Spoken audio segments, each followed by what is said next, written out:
12 वर्षों का लंबा समय है।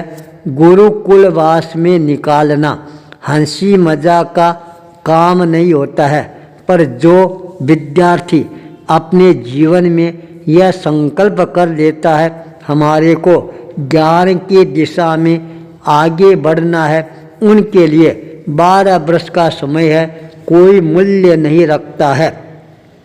गुरुकुलवास में जब भी कोई विद्यार्थी प्रवेश करता था उस समय गुरु सिमंदरनाथ स्पष्ट रूप से उसको कह देते थे, बेटा ज्ञान का अर्जन करने के लिए तुम मेरे आश्रम में प्रवेश कर रहा है।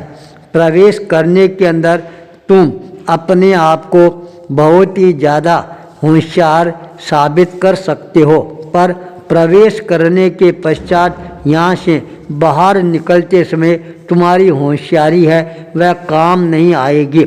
इसलिए जब भी हमारे इस विद्यालय के अंदर गुरुकुल में प्रवेश करो उस समय यह मन के अंदर संकल्प करके प्रवेश करना हमारे हाथ में है, पर यहाँ से बाहर निकलना वह हमारे हाथ में नहीं है। इतनी कड़वी शिक्षा की घूंट है, आने वाले हर विद्यार्थी को पहले वो पिलाने का प्रयास करते थे, उसके पश्चात ही वो अपने आश्रम में विद्या अर्जन करने के लिए अपने शिष्यों को प्रवेश देना प्रारंभ करते थे। धीरे धीरे उनकी अनुशासन प्रियता के कारण लोकप्रियता है वह भी अपने आप ही चारों तरफ फैलनी प्रारंभ हो जाती है। हर माता पिता के मन में एक ही भावना जागृत रहती है, हमारे बच्चे यदि ऐसे गुरुकुल में प्रवेश करेंगे तो उनके जीवन के अंदर ज्ञान की ज्योति है वह अपने आप ही प्रज्वलित होनी प्रारंभ हो जाएगी। देखते देखते गुरुकुल का स्वरूप है वह उभरना निखरना प्रारंभ हो जाता है। विद्यार्थी आते हैं, अध्ययन करते हैं। 12 वर्षों के लंबे अंतराल के पश्चात जब उनका ज्ञान का भंडार भर जाता है तब गुरु सहर्ष उनको विदा देने में भी कोई प्रकार की कमी नहीं रखते हैं। आने वाले विद्यार्थी हैं वो भी खुश रहते हैं और जाने वाले विद्यार्थी हैं वो भी अपने मन में खुशियां मनाते हुए गुरुकुल से विदा लेकर अपने अपने घरों की तरफ रवाना होते हैं। एक बार ऐसा प्रसंग आता है, 3 मित्र एक साथ के अंदर गुरुकुल में प्रवेश करते हैं। एक साथ में ही गुरु के पास में अध्ययन शिक्षा ग्रहण करते हैं और एक साथ में ही परीक्षा है वह संपादित करते हैं। जब परीक्षा संपन्न हो जाती है तीनों विद्यार्थी बहुत ही विनम्रता के साथ गुरु के चरणों में पहुँचते हैं, निवेदन करते हैं, गुरुदेव अब हम अपने आप को बंधनों से मुक्त कराते हुए उन्मुक्त आकाश में विचरण करते हुए अपने अपने घरों की ओर प्रस्थान करना चाहते हैं। गुरु ने भी आशीर्वाद प्रदान करते हुए कहा, शिष्यों कोई बात नहीं है, पर एक बार मेरी इच्छा है एक परीक्षा तुम्हारी में और लेना चाहता हूँ, क्या तुम परीक्षा देने के लिए तैयार हो? परीक्षा में यदि तुम उत्तीर्ण बन गए हो तब तो तुम्हारे को यहाँ से मैं आज़ादी प्रदान कर दूंगा, वरना तुम्हारे को अभी तक मेरे इस आश्रम के कैद खाने के अंदर 12 वर्षों तक और यहाँ पर रहना ही पड़ेगा। गुरु का यह संदेश सुनकर तीनों विद्यार्थी हाथ जोड़कर करबद्ध रूप से निवेदन करते हैं, गुरुदेव हम तीनों आपकी परीक्षा में उत्तीर्ण होने के लिए तैयार हैं, आप कोई भी परीक्षा हमारी ले सकते हैं। गुरु ने कहा, क्या तुम मेरे को जंगल में से 2-2 किलो सूखी पत्तियां हैं वो लाकर दे सकते हो क्या? यह बात सुनते ही तीनों शिष्य है मुस्कुराना प्रारंभ कर देते हैं। गुरुदेव, इसमें कौन सी बड़ी बात है? जब भी आप हमारे को आदेश प्रदान करोगे, हम आपके चरणों के अंदर अभी पत्तियाँ, सूखी पत्तियाँ लाकर प्रस्तुत कर देंगे। तीनों विद्यार्थी जंगल की ओर रवाना हो जाते हैं। जब जंगल में जाते हैं, उनको बड़ा आश्चर्य होता है। जंगल में कहीं पर भी उनको सूखी पत्तियां हैं वो नज़र नहीं आ रही है। केवल एक जगह पर 40-50 पत्तियां हैं वो सूखी पड़ी थी। तीनों ने सोचा, गुरु ने 2-2 किलो पत्तियां मंगाई है, इन 40 और 50 पत्तियों से क्या होगा? अब क्या किया जाए?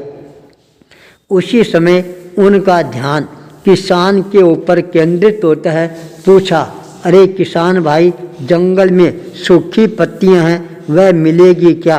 किसान ने कहा, बेटों, तुमने आने में देरी कर दी है और मैंने जितनी भी सूखी पत्तियां थी उनको ईंधन के रूप में काम में लेकर मैंने जलाकर उनको समाप्त कर दी है। तीनों मित्र देखते रह जाते हैं। अब अपने को क्या करना चाहिए?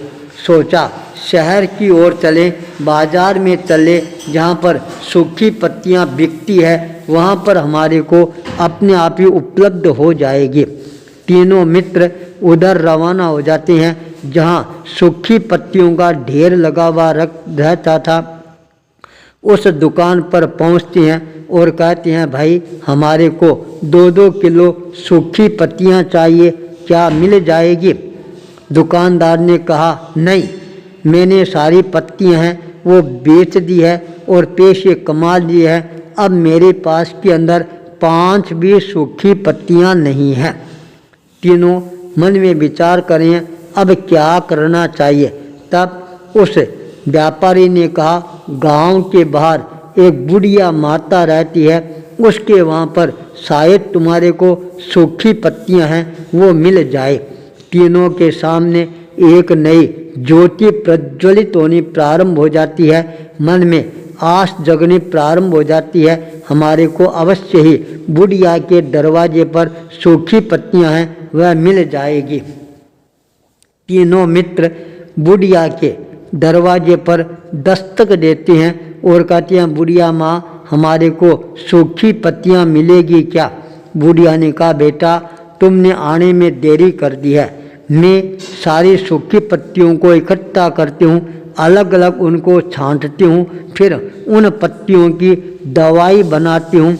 आज मैंने सारे पत्ते हैं वो छांट कर दवाई बनाने में काम ले ली है। अब तुम्हारे को सूखी पत्तियाँ नहीं मिलेगी। तीनों हताश और निराश हो जाती हैं। आखिर में हार कर अपने गुरु के चरण शरण में पहुंच जाती हैं। निवेदन करते हैं, गुरुदेव, हमने तो सोचा था सूखी पत्तियाँ तो गुरु मंगाई हैं, जंगल के अंदर ढेर पड़ा होगा और हम आपको लाकर दे देंगे, पर हम आपके इस आदेश को पूरा करने में अपने आप को असमर्थ महसूस कर रही हैं। इतना कहते कहते तीनों अपनी गर्दन को नीचे लटकाकर खड़े हो जाते हैं। गुरु ने तत्काल उनके मस्तक पर हाथ फेरते हुए कहा, अरे बेटों, तुम परीक्षा के अंदर फेल नहीं, पास हो गए हो। सूखी पत्तियों की तरह ज्ञान है और जब तक ये सूखी पत्तियां रूपी ज्ञान तुम्हारे पास में रहेगी तब तक तुम ईंधन में भी इसको काम में ले सकते हो, पैसे भी कमा सकते हो और औषधियों का निर्माण भी कर सकते हो। इसलिए ज्ञान रूपी सूखी पत्तियां होती है वो हमेशा ही हमारे जीवन के अंदर एक नई ताकत, नई शक्ति और नई ऊर्जा है वह प्रदान करने वाली होती है। जो तुमने ज्ञान यहाँ सीखा है, इन ज्ञान रूपी सूखी पत्तियों को हमेशा अपने जीवन के विकास की ओर अग्रसर करने में लगाते रहना। सूखी पत्तियों का महत्व तीनों ही मित्रों को समझ में आ जाता है। तीनों मित्र गुरु के चरणों में नतमस्तक हो जाते हैं और यह विश्वास दिलाते हैं, आपने जो ज्ञान की पत्तियां हमारे भीतर में विकसित की है उन पत्तियों को हम हमेशा ही उपयोग करने का ध्यान रखेंगे। सूखी पत्तियों का महत्व है अपने आप ही समझ में आ जाता है। ज्ञान रूपी सूखी पत्तियां हमेशा ही प्रकाश प्रदान करने वाली होती है। आचार्य भूपेंद्र।